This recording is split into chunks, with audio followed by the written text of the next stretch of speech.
चलो मेरा बेटा, चलो आर्यन, अब हम अपने घर चलते हैं। दादी माँ, हमारा घर कहाँ है? क्या वो यहाँ से बहुत दूर है?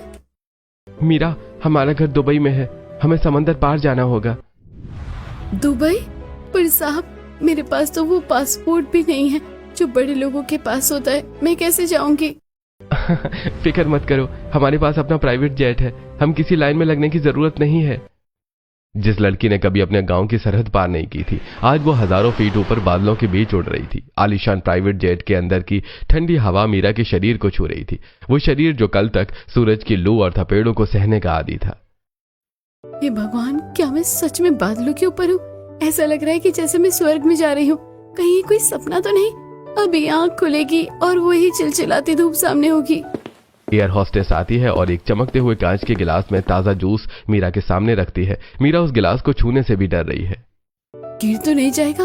इतना साफ कांच है कि इसमें मेरा चेहरा दिख रहा है। घबराओ मत मीरा, तुम सुरक्षित हो, दादी और मैं तुम्हारे साथ हैं। साहब, क्या वहाँ दुबई में भी इतनी ही गर्मी होती है? क्या वहाँ भी औरतों को पानी के एक एक घड़े के लिए सरकारी नल पर लड़ना पड़ता है? वहाँ गर्मी तो है मीरा, लेकिन तुम्हारे लिए वहाँ सिर्फ ठंडक होगी। वहाँ पानी की कमी नहीं, पानी की बौछारें तुम्हारा इंतजार कर रही हैं। जैसे जेट दुबई की जमीन पर उतरा, बाहर की चकाचौंध देखकर मीरा की आंखें फटी की फटी रह गईं। मीरा, बाहर कदम रखो, अब तुम्हारी पुरानी जिंदगी का अंत हो गया है और एक नई दुनिया की शुरुआत। दुबई एयरपोर्ट के वीआईपी एग्जिट पर एक लंबी काली और चमकदार रोल्स रॉयस खड़ी है। ड्राइवर हुसैन ने सफेद दस्ताने पहनकर झुकते हुए कार का दरवाजा खोला। मीरा सहम कर पीछे हट गई। उसे लगा जैसे ये कोई कांच का खिलौना है जो उसके छूने से टूट जाएगा। साहब, इतनी बड़ी और चमकती गाड़ी? हमारे गांव के सरपंच की जीप तो इसके सामने धूल जैसी लग रही है। क्या मैं सच में इसमें बैठूंगी? हाँ मीरा, अब से तुम्हारी हर सवारी ऐसी ही होगी। आओ अंदर बैठो। मीरा जैसे ही मखमली सीट पर बैठी, उसे एक सुकून भरा एहसास हुआ। उसने धीरे से अपने उन हाथों से सीट को छुआ जिन पर धूप के छाले थे। हैरानी की बात यह थी कि उन छालों का दर्द अब चुभ नहीं रहा था। मखमल की कोमलता उन्हें सहला रही थी। साहब, हमारे गांव के मंदिरों में भी इतनी सफाई नहीं होती जितनी आपकी गाड़ी के अंदर है। यहाँ तो मिट्टी का एक भी कण भी नहीं है। ये सपना तो नहीं है? ये सपना नहीं, हकीकत है मीरा। देखो, दर्द हुआ ना, इसका मतलब तुम जाग रही हो। हाँ बेटा, ये सच है। आर्यन ने गलती की थी तो अब उसे प्रायश्चित तो करना ही होगा। अब तुम इस घर की लक्ष्मी हो। गाड़ी एक बहुत बड़े सोने के नक्काशीदार दरवाजे के सामने रुकती है। यह घर नहीं, एक विशाल महल था। जैसे मीरा कार से उतरी, उसकी आंखें फटी की फटी रह गई। घर के बाहर सास विनीता, ससुर आलोकनाथ, जेठानी रश्मि और नंद निधि, पूरा परिवार खड़ा था। आर्यन, ये सब क्या है?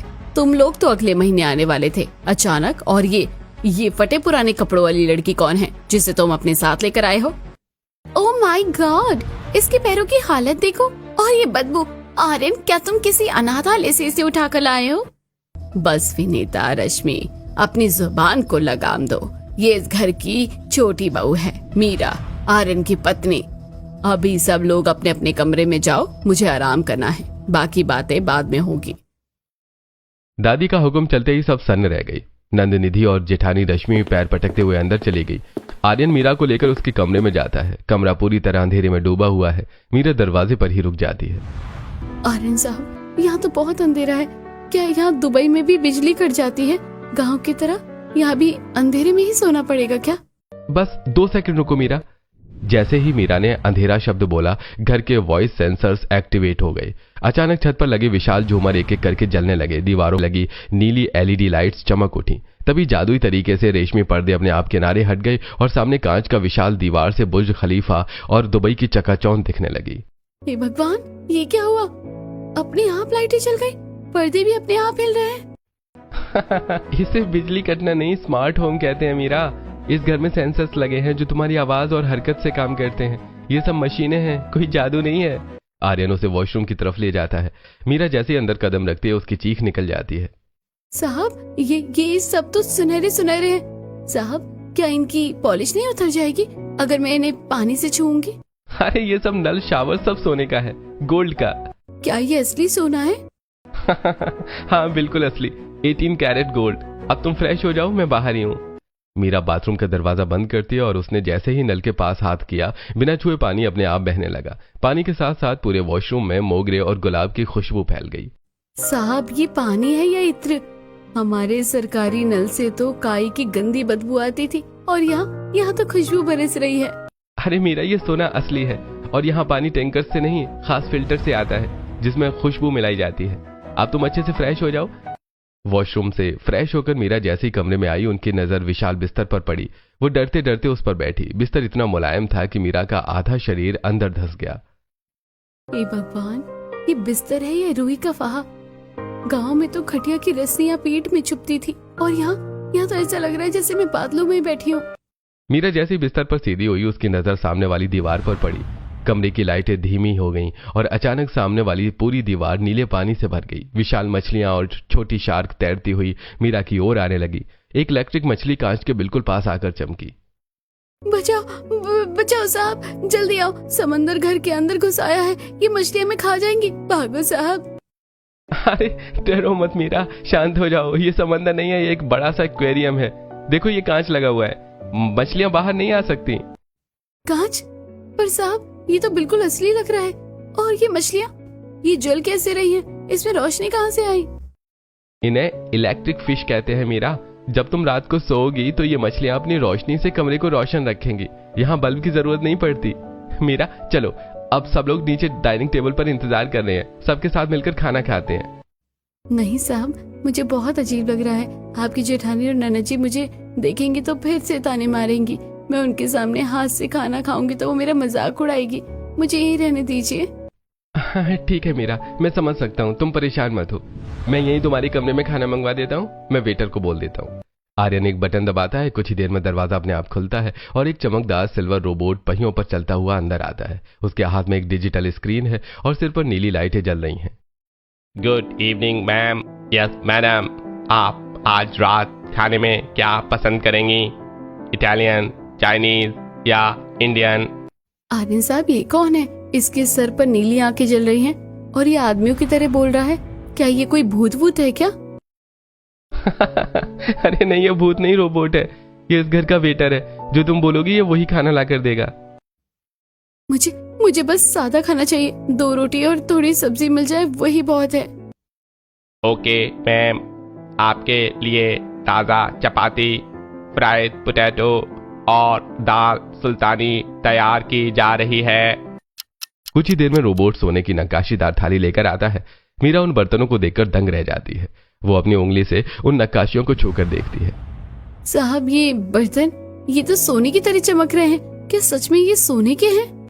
हाँ मीरा, ये सारे बर्तन शुद्ध सोने से बने हैं। यहाँ तक कि हमारे यहाँ जो चाय भी पी जाती है उस पर भी सोने का वर्क होता है। हमारे यहाँ का रहन सहन ऐसा ही है। अब तुम ये खाना खाओ और सो जाओ। मीरा ने भरपेट खाना खाया। पहली बार उसका पेट भरा था और मन शांत था। जैसे ही वो उस मखमली बिस्तर पर लेटी, कमरे का तापमान सेंट्रल एसी की वजह से बिल्कुल ठंडा हो गया। माँ, देख रही हो, आज तेरी मीरा को पहली बार सुकून की नींद आ रही है। न गर्मी, न मच्छर, न शोर, बस ये नीली मछलियाँ और ये ठंडक। काश माँ तू भी यहाँ होती। आज तेरी मीरा को पहली बार सुकून की नींद आ रही है। एक्वेरियम की नीली रोशनी और एसी की ठंडक के बीच मीरा पहली बार बिना किसी डर और प्यास के गहरी नींद में सो गई। अगली सुबह जब मीरा की आंख खुली तो उसे एहसास ही नहीं हुआ कि सुबह हो गई है, क्योंकि कमरे में अब भी वही ठंडक और शांति थी। वो तैयार होकर कमरे से बाहर निकली। बगल में ही दादी पद्मिनी जी का कमरा था। कमरा आधुनिक मशीनों से भरा हुआ था। दादी माँ प्रणाम। अरे बेटा, तू आ गई, आ मेरे पास बैठ। दादी माँ, आप अब कैसा महसूस कर रही हैं? ये मशीनें, इनसे आपको डर नहीं लगता? नहीं बेटा, अब तो आदत हो गई है। पर सच कहूँ तो तेरे आने के बाद इस कमरे से दवाइयों की कड़वी गंध चली गई। दादी माँ, मैं तो एक मामूली लड़की हूँ। ये सब आपकी और आर्यन साहब की बदौलत है। ये हज में जिंदा हूँ और यहाँ पर हूँ। मीरा दादी के पास बैठी उनके हाथ दबा रही है। तभी कमरे के बाहर खट खट खट की आवाज गूंजती है। माया ऊंची हील्स पहने, चेहरे पर भारी मेकअप और हाथ में एक बेहद कीमती ब्रांडेड बैग लिए कमरे में दाखिल होती है। उफ, ये कमरे में कैसे अजीब सी गंध आ रही है। ऐसा लग रहा है जैसे कोई धूल मिट्टी वाला इंसान घर घुस आया हो। माया, ये कोई और नहीं, घर की छोटी बहू मीरा है। जरा तमीज से बात कर। बहू? दादी माँ, आप मजाक कर रही हैं? ये कचरा उठाने वाली लड़की हमारे खानदान का स्टेटस संभालेगी? इसे तो ठीक से खड़े होने की तमीज भी नहीं है। आर्यन पता नहीं इंडिया के किस कूड़ेदान से इसे उठाकर लेकर आया है। माया की बातें सुनकर मीरा का चेहरा उतर जाता है। वो मायूस होकर सिर झुका लेती है। माया जुबान संभाल। मीरा तू इसकी बातों का बुरा मत मान बेटा, तू जाकर अपने कमरे में आराम कर। मीरा मायूस होकर अपने कमरे में आती है। उसे अपनी माँ की याद सताने लगती है। वो ताज़ा हवा के लिए कमरे की बड़ी सी बालकनी का दरवाजा खोलकर बाहर निकलती है। बाहर निकलती रेगिस्तान की तेज धूप और गर्म हवा ने उसे घेर लिया। यहाँ भी वही आग बरस रही है। मुझे लगा था दुबई में सिर्फ ठंडक होगी, पर ये धूप तो गांव जैसे ही जालिम है। मीरा धूप की तपिश से कांपने लगती है। तभी आर्यन कमरे में आता है और मीरा को बालकनी में परेशान देखकर चौंक जाता है। मीरा, क्या कर रही हो? तुम इस धूप में बाहर क्यों खड़ी हो? अरे पागल हो गई हो क्या? यहाँ का तापमान देखो, तुम झुलस जाओगी। साहब, यहाँ भी इतनी गर्मी है। मुझे लगा था यहाँ सब कुछ बदल गया है, पर ये सूरज तो यहाँ भी पीछा नहीं छोड़ रहा। अरे ये दुबई है मीरा, यहाँ बाहर रेगिस्तान है, पर इस गर्मी का इलाज भी हमारे पास है। चलो मैं तुम्हें एक ऐसी जगह ले चलता हूँ जहाँ तुम सब कुछ भूल जाओगी। आर्यन मीरा को घर के एक खास हिस्से में ले जाता है। अंदर चारों तरफ सफेद बर्फ की चादर बिछी है और ऊपर से रुई जैसे बर्फ के टुकड़े गिर रहे हैं। साहब, ये क्या है? ये क्या घर के अंदर रुई गिर रही है? ये तो बहुत ठंडा है। इसे स्नो रूम कहते हैं मीरा। यहाँ का तापमान 0 से नीचे है। जब भी तुम्हें गर्मी लगे तुम यहाँ आकर बर्फ का आनंद ले सकती हो। देखो अब लग रही है गर्मी। मीरा उस बर्फ पर बैठ जाती है। ठंडी हवा और शांति की वजह से उसकी आंख लग जाती है। उसे वक्त का पता ही नहीं चलता। जब मीरा को नींद खुलती है वो अपने आलीशान कमरे में वापस आती है। सामने दीवार पर एक विशाल माइक्रो स्क्रीन लगी है। अरे ये कैसा शीशा है? इसमें तो बटन बने हुए हैं। जैसे मीरा स्क्रीन पर टच करती है स्क्रीन का रूप बदल जाता है। उसे आईने में अपना ही अक्स कभी स्टाइलिश गाउन में तो कभी लहंगे में दिखने लगता है। अचानक उसकी नजर एक रॉयल ब्लू साड़ी पर पड़ती है। ओह, ये नीली साड़ी तो बहुत सुंदर लग रही है। काश मैं इसे सच में पहन पाती। जैसे ही मीरा के मुंह से नीली साड़ी निकलता है पास ही खड़ा रोबोट वेटर हरकत में आता है। वो अलमारी से वही रॉयल ब्लू साड़ी निकालकर मीरा के सामने पेश कर देता है। बाप रे आर्यन साहब, ये रोबोट तो जादूगर है। इसने मेरे मन की बात कैसे सुन ली? आईने में जो देखा वो इसने लाकर मेरे हाथों में थमा दिया। अरे ये जादू नहीं मीरा, आर्टिफिशियल इंटेलिजेंस है, यानी कि एआई। यह घर तुम्हारी आवाज और पसंद को पहचानता है। यहाँ सब कुछ इशारों पर चलता है। जब मीरा वो रॉयल ब्लू साड़ी पहनकर और हल्का सा श्रृंगार करके कमरे से बाहर निकलती है तो आर्यन की नजरें उस पर ठहर जाती हैं। आर्यन साहब, आप ऐसे क्या देख रहे हैं? क्या ये साड़ी मुझ पर अच्छी नहीं लग रही? मैं इसे उतार दूं क्या? नहीं मीरा, मैं बस ये सोच रहा था कि कोई लड़की इतनी खूबसूरत कैसे हो सकती है। इस नीली साड़ी में तुम किसी राजकुमारी से कम नहीं लग रही हो। साहब, ये तो इस जादुई आईने और रोबो माल है। नहीं मीरा, मशीनें सिर्फ कपड़ा बदल सकती हैं, पर जो नूर तुम्हारी आंखों में है वो किसी मशीन में नहीं है। कुछ घंटों बाद मीरा पूरी तरह बदल चुकी है। उसके चेहरे की धूप की कालिमा जा चुकी है। बाल रेशम की तरह चमक रहे हैं और उसने हीरो का एक छोटा सा सेट पहना है। ओह माय गॉड, बूढ़ी घोड़ी लाल लगाम सुना था, आज देख भी लिया। आर्यन, इसे कितने भी महंगे इत्र से नहला लो, इसके अंदर से तो गांव के गोबर की ही गंध आएगी। सही कहा भाभी, शेर की खाल पहन लेने से गीदड़ शेर नहीं बन जाता। बस करो तुम दोनों, इसकी सीरत के सामने तुम्हारी सूरत कुछ भी नहीं है। चलो अब सब खाना खाओ शांति से। रात के खाने का वक्त है। आज मीरा हिम्मत जुटाकर सबके साथ डाइनिंग टेबल पर बैठी है। वो अपने हाथों से चावल खा रही है। उसे देखकर, भाई ये क्या तरीका है? ये हाथ से खाना क्यों खा रही है? छी, कितनी अनपढ़ लग रही है। नन्नत जी, मुझे इसकी आदत नहीं है। गांव में तो हम हाथ से ही माँ के हाथ का पराठा खाते थे। क्या यहाँ एक पराठा मिल सकता है? पराठा? ओह गॉड, यहाँ हम सब डाइट पर हैं और इसे पराठा चाहिए। सुनिए, यहाँ पराठे नहीं बनते, यहाँ कॉन्टिनेंटल खाना मिलता है।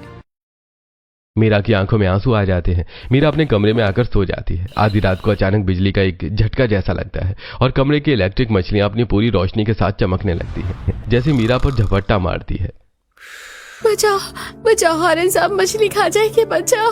मीरा की चीख सुनकर पूरा परिवार, आर्यन, दादी, माया और निधि कमरे में दौड़कर आ जाते हैं। क्या तमाशा है ये? रात के 2 बजे ये चिल्ला क्यों रही है? साहब, वो मछली वो मुझे निगल नहीं आ रही थी। मछली ये सिर्फ डिजिटल लाइट है भाभी, इसे एक्वेरियम कहते हैं। आप तो सच में डरपोक निकली, इतनी बड़ी हो गई और लाइट वाली मछली से डर रही हैं। निधि मजाक उड़ाकर चली जाती है। मीरा उदास होकर फिर सो जाती है और अगले दिन सीढ़ियों से उतरते समय विनीता जी का पैर फिसल जाता है और उनकी हड्डी टूट जाती है। पूरे घर में अफरा तफरी मच जाती है, लेकिन दुबई के इस प्रोफेशनल घर में कोई किसी के पास नहीं बैठता। कोई है? रश्मि, निधि, मेरा पैर बहुत दर्द कर रहा है। मम्मी जी, मैंने रोबोट को दवाइयों और पट्टियों के लिए कमांड दे दी है, वो आ रहा होगा। मुझे अपनी फ्रेंड के साथ ब्रंच पर जाना है, वरना मेरी बुकिंग कैंसिल हो जाएगी। और मॉम, मैंने डॉक्टर को व्हाट्सएप कर दिया है, मेरा योग सेशन शुरू होने वाला है, मैं बाद में आती हूँ। सब लोग मशीनों और नौकरों के भरोसे विनीता जी को छोड़कर चले जाते हैं। तब मीरा दौड़कर आती है। वो विनीता जी के सिर के नीचे तकिया रखती है, अपने हाथों से उनके पैर दबाती है और गर्म सिकाई करती है। माँ जी, आप घबराइए मत, मैं यही हूँ। मैं आपके लिए हल्दी वाला दूध और दलिया बनाकर लाती हूँ। तू यहाँ क्यों बैठी है? तू भी चली जा अपने कमरे में। नहीं माँ जी, बीमार को रोबोट के सहारे नहीं, अपनों के सहारे की जरूरत हो। अगले कई दिनों तक मीरा ने विनीता जी की सेवा की। वो समय पर दवा देती, उन्हें नहलाती और उनकी हर छोटी जरूरत का ध्यान रखती। विनीता जी की आंखों में आंसू आ जाते हैं। वो मीरा का हाथ पकड़ लेती है। बेटा, मुझे माफ कर दे, मैंने तुझे क्या क्या नहीं बोला, पर मेरी अपनी बेटी ने भी मेरी उतनी सेवा नहीं की जितनी तूने की। तू सच में इस घर की लक्ष्मी है। देख लिया विनीता, ये है संस्कार। तेरी पढ़ी लिखी बहुओं ने तुझे रोबोट के हवाले कर दिया और इस अनपढ़ लड़की ने तुझे माँ का दर्जा दिया।